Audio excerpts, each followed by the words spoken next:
बार भगवान विष्णु को लेके आ रहे थे गरुड़ जी, मार्ग में देखा एक जगह 2 बारातें आई हुई थी। तो गरुड़ जी ने भगवान से पूछा, जय जय, ये जो राज्य पड़ा है यहाँ पे 2 बारातें एक महल में, देखो 2 दूल्हे, 2 बेटियां हैं क्या? भगवान तो सर्वज्ञ, भगवान ने कहा 2 बेटियां नहीं है, ये एक बेटी के लिए 2 दूल्हे आ रहे हैं। उन्होंने बोला प्रभु ऐसा तो अभी शास्त्र में वर्णित नहीं है कि 2 पति ऐसे अलाउड हो।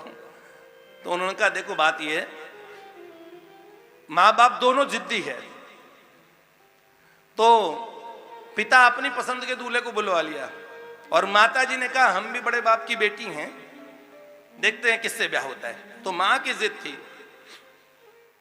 तो मां ने भी बारात बुलवा ली। उन्होंने बोल खूब दंगा मचेगा। प्रभु आपको तो पता ही ये सब कुछ होने वाला क्या है, ये बताइए ना ब्याह किससे होगा, कौन सफल होगा? तो भगवान ने कहा जिसे मां ने बुलाया है वो वाला दूल्हा सफल होगा। ठीक है प्रभु आपको मैं छोड़ाता हूं। छोड़ के आ गए। अब गरुड़ जी ने सोचा देखते हैं हर चीज तय है क्या, तो एक बार जरा इसका प्रयोग करके देखते हैं, कुछ एक्सपेरिमेंट करके देखते हैं। गरुड़ जी ने क्या किया, जो मां ने दूल्हा बुलाया था उससे ब्याह होना पक्का है। तो गरुड़ जी ने क्या किया, दूल्हे को किडनैप कर लिया और एक ऐसे टापू पे छोड़ा है समंदर के बीच में, अब कर लो ब्याह। भगवान ने मुहूर्त में बता दिया कि ये जो मुहूर्त आया ना पंडित जी ने दिया, इसी मुहूर्त में ब्याह होना अभी थोड़ी देर बाद में, और होगा उससे ही। अब टापू पे है वो, तो दूल्हा गया टापू पे, यहां महल में शोर मच गया। माता जी इतनी जिद्दी कि मैं वो जो पिताजी ने बुलाया उस दूल्हे से ब्याह होने के बजाय तो तुझे मार दूंगी बेटा, पर उसे ब्याह नहीं होने दूंगी, ब्याह तो वहीं होगा। तो बोले मां मैं भी उसी से ब्याह करना चाहती हूं।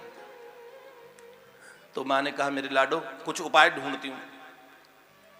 इधर गरुड़ जी के मन में भगवत प्रेरणा से एक बात आई, बेचारा दूल्हा आया था बारात में, सब बाराती, इन्हें तो भोजन मिल जाएगा, पर टापू पे सिर्फ खाने को क्या मिलेगा? तो उसके कम से कम 1-2 दिन वहां रहेगा, मुहूर्त टल जाएगा तो देखता हूं भगवान की बात झूठी हो ही जाएगी। लो भगवान के पार्षद भगवान से ही है ना, वो मेरी बिल्ली मुझसे ही म्याऊं। अब ये स्मार्टनेस भगवान से कर रहे थे। गरुड़ जी ने कहा कुछ भोजन पानी तो ले जाऊं, 2-3 दिन वहां कुछ खाए पिए, यहां ब्याह का बहुत सामान बनाया। तो बड़े बड़े टोकरों में मिठाइयां वगैरह जब वो रखा था, तो गरुड़ जी ने सोचा कि एक टोकरा वहां दे जाता हूं। उधर मां क्या प्लानिंग चलाती है सुना है ना आपने, सुनु खगेश नहीं कछुरी दूषण, उर प्रेरक रघुवंश विभूषण। आप जानते हो? तो मां प्लानिंग बनाती है कि बेटा ये जल्दबाजी में तेरा ब्याह कर देंगे, तब तक मैं तुझे कहीं छुपा के कर भिजवा देती हूं। और क्या करूं, कहूंगी जिस लड़के से मैं ब्याह कराना चाहता हूं उनके घर वालों को सौंप दूंगी तुझे, और कह दो ले जाओ इस दुल्हन को चुपचाप, और जब अपने लड़के को ढूंढ के ब्याह करा देना। तो मां ने अपने पति से छुपाने के लिए क्या किया, एक बड़े से मिठाई का टोकरा, उस टोकरे में दुल्हन को किया और ऊपर पत्तले रखे, उसमें खूब और क्या मोहनथार है और जलेबी है, इमरती है, कचौरियां ऊपर ऊपर वो भरी बड़ी। महल में ढूंढ मच गई, राजकुमारी कहाँ, राजकुमारी कहाँ, राजकुमारी कहाँ। इधर गरुड़ जी गए कि कुछ अच्छा भोजन पानी का सामान ढूंढू।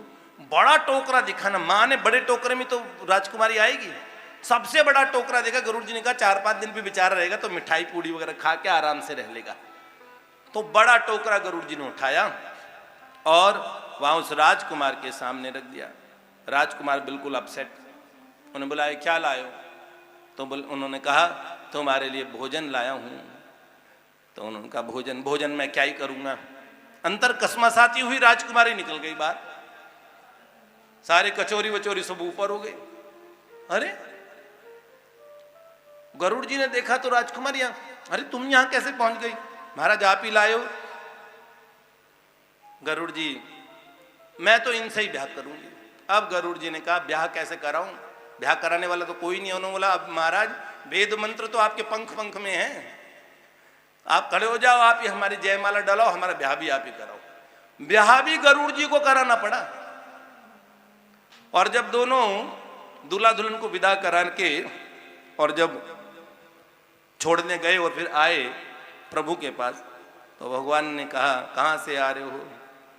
बोला प्रभु बड़ी अजब लीला है आपकी, है ब्याह भी हमें ही कराना पड़ा। हमें नहीं पता कि आपकी भवितव्यता में पंडित जी भी हम ही थे।